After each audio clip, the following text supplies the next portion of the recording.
What's going on, fam? Hope everybody's doing well out there. So today we have another Jin knife kit. So you guys, I'm sure you've seen these on the channel already, or if not, and these things are all over the place right now. This is their newest kit. It's one that I am excited to check out. This is the Vaquero kit. So it is their one of their, quote-unquote serious knives. It's not one of the G10 versions or whatnot. So this is actually a natural material. You have ox bone scales. I'm trying to get these things out of here. So you have an ox bone scale, and then you actually have a Damascus blade, and it is a Wharncliffe blade. Get this out of there. Let's go ahead and take a look at the blade. So you have a mirror polish Damascus Wharncliffe blade. So it is a VG10 Damascus, a VG10 cord Damascus. Don't know what the other layers are. But again, I was able to get the core at least. So it is, again, it's VG10, which no problems there for your price tag. For the price of entry, $40. So these kits are $40. So for what you're getting, the fun of building your own knife and pretty decent materials. So this is done the way I'm used to them doing them. You do have the parts kit separate. So you do get bearings, you get a D-shaped pivot and everything here. And then you also have a bottle of oil, and I have suggested that they start bottling or bagging the oil separate in its own little baggie. So they have acknowledged that they are going to start doing that, or they've said that that they thank me for the feedback, basically, which typically means that that's something that they're going to start looking into, because just about everything that we have talked about they have implemented. So you do have a little bead and a leather lanyard here. And then, of course, the microfiber towel, which I'm sure we will need eventually. I'm just going to throw this off to the side because I saved those guys. So inside, if you haven't watched these before, you have a pretty standard instruction manual. It gives you a breakdown of your parts and your lists and everything. It gives you your full instructions, which are really easy to follow, step-by-step instructions. It tells you which screws to use where, how to put your bearings in, where to lube, everything else. Really nice stuff. Like I said, really simple, easy to follow instructions. So we are going to just kind of jump right into this guy. I want to get this done fairly quick for y'all. As per usual, I just dump out my parts kit. And I just separate my parts out. So we've got barrel spacers, pivot screw. So these are going to be your screws for the putting the scales on. And you got your bearings.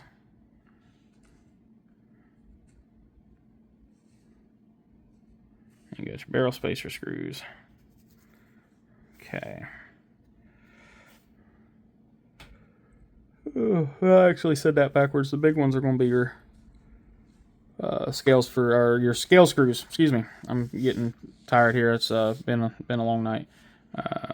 You got to everything looks good. Yep, I've got everything here. So we'll go ahead and start putting this guy together. And I'm just going to follow the instructions. That way you guys can see me do that. So let me find the first one that it tells. So first thing we're going to do is we're going to start on the lock side. And we're going to go ahead and put the barrel spacers in and use screw number 9, which screw number 9 is the one that we have 4 of. Yep, so see, 4, and we have T6 panhead screws. So we'll go ahead and put our barrel spacers on our lock side. Let's go ahead and do that. So they do set down in just ever so slightly. And I am not going to use the included drivers, but you can do so if you want to. They are decent enough to use, especially just like a one-time use. But if you do need to use them multiple times, they are decent enough to be used a couple of times without really any issues.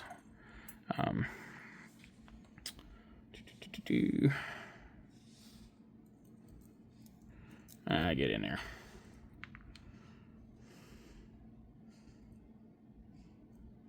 I need to recharge the magnet on my screwdrivers.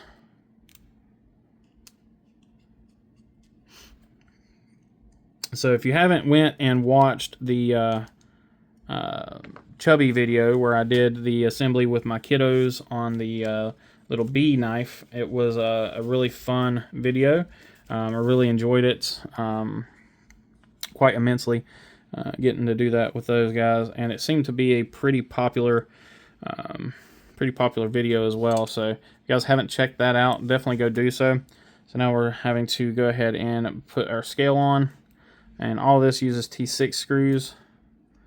The only thing that uses the T8 is the pivot itself. So you don't want to tighten that screw up all the way. You just want to leave it a little loose, and then you want to slide in your pivot. It is a D-shaped pivot. D goes down towards the bottom there. And then we'll go ahead, and it wants us to put in our blade stop. And then bearing first, and then washer. So we're going to put the washer on the blade side, which I don't know if I necessarily agree with it, but well, no, here's telling us, yeah. So the washer is going on the blade side, so we'll go ahead and I do not use their oil, but you can certainly do so. So we'll just go ahead and put a dab-a-doo-ya here. Go ahead and drop a bearing on. And again, another, just a dab of oil there. Then we will drop on our washer. Or not. Then our blade. I'm just going to keep the little protector on there for right now. Alright. Then a little dab of oil. Oh, I didn't put any oil on. Shoot. I hate when I do that.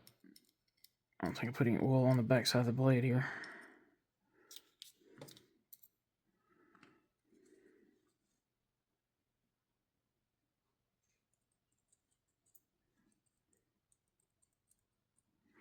There we go.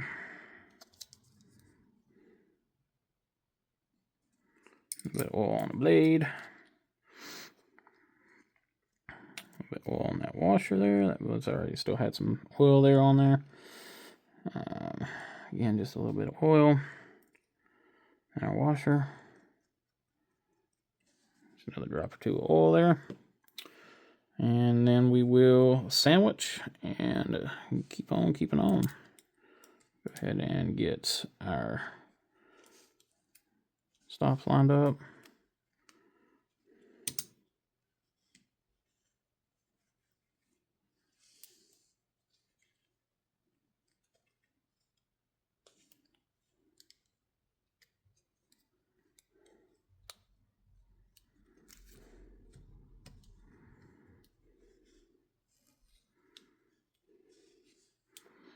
Go ahead and take our screws. This is a really simple kit. So if you have someone in your house that you want to do a kit with, that you do trust them to have a sharp knife and to work with a sharp edge, you can certainly use this kit as kind of introduction to knife maintenance and to building your knife. This is certainly a good kit for that. Like I said, it is a very simple kit. There's not a whole lot that goes into it. Just making sure it didn't have a step for me to skip or something. But really super simple. And yeah, that's pretty much it. We have got this thing built. I'm just going to slide the pivot in. And we'll go through and tighten up our scales. And you don't want to over tighten these because, again, it is a natural material. So you don't want to over tighten that. We'll go ahead and open up our blade. Take the little protector out there. And we'll tune our pivot. Check our lockup. We got good lockup. Everything looks good there. Am I going to be able to reverse flick? This was the question I had. Am I going to be able to get my finger in there and reverse flick it? Oh, no, I don't think I'm going to be able to. Maybe if I had a little bit longer fingernail, maybe. Let's see if I can just get the fat of my finger in there. No, I'm not going to be able to reverse flick it, but that's okay. It is a really nice slow roll knife. Definitely not made for being a fidget knife anyway. So we'll go ahead and move all this stuff out of the way here. I'm not going to try to tie this lanyard on camera.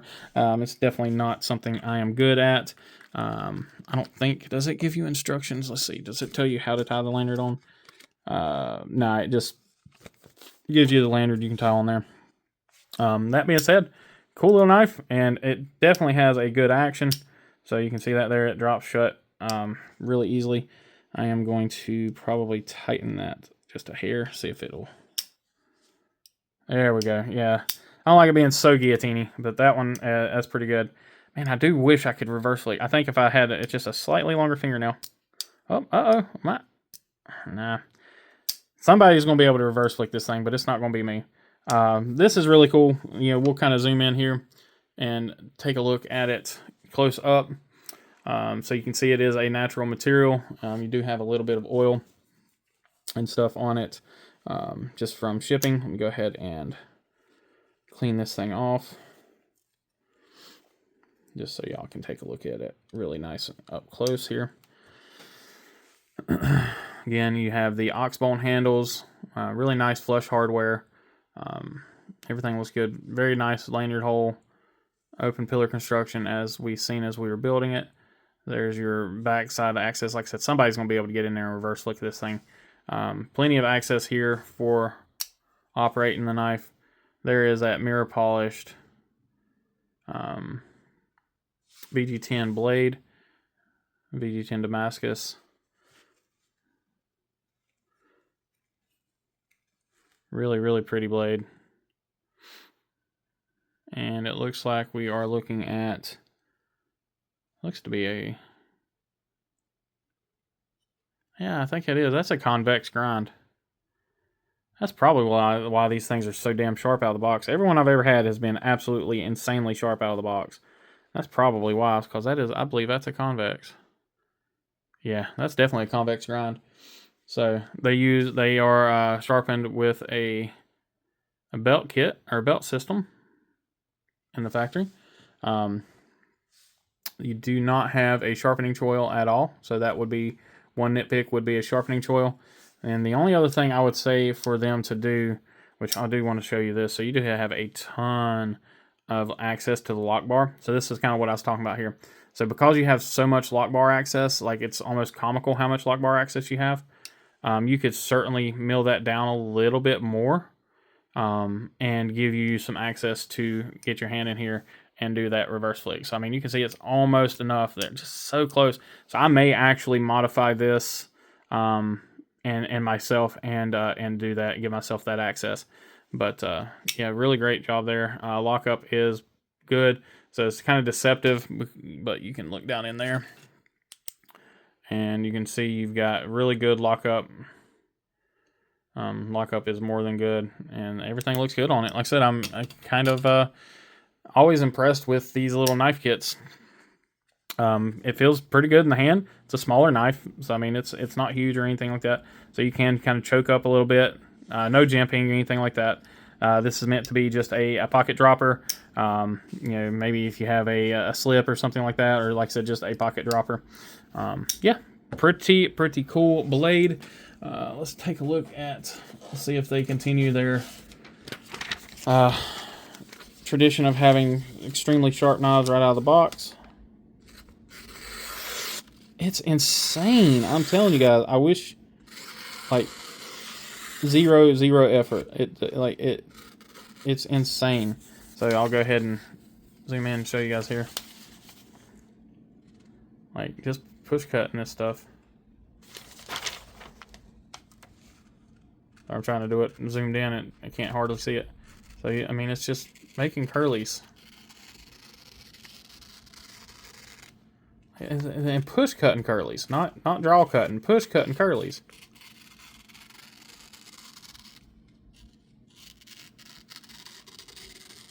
Like, it's insane, absolutely insane. I know actual, well, I say actual, this is going to sound bad. I was about to say, I know actual knife companies. Jin Knives is an actual knife company, but I know companies that mass produce and that make their own knives, that make the knives, the fully assembled knives, that cannot produce an edge that is anywhere near that sharp, straight from the factory, which is absolutely insane. So, good job, Jin, as usual.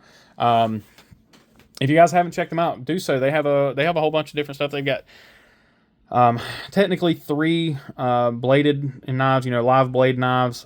This is the Vaquero. They have the Captain, which is a larger flipper knife, and then they have the Chubby, which is again a flipper knife, but it's kind of more of a kitty vibe to it. And then they got several different flavors of G10 blade knives as well. So training knives. Definitely worth a shot or worth checking out. I believe they're all under, right around that $40 and under mark. So I believe this is the most expensive one at $42. Again, because you are using that natural material, which is usually a little more expensive. But anyway, guys, I appreciate y'all for watching, and let me know what you guys think. Do you have one, or you wanting to check one out? Again, as always, let's start some conversation in the chat. Thank y'all as always. Please remember, be kind, be humble, be EDC. Take care.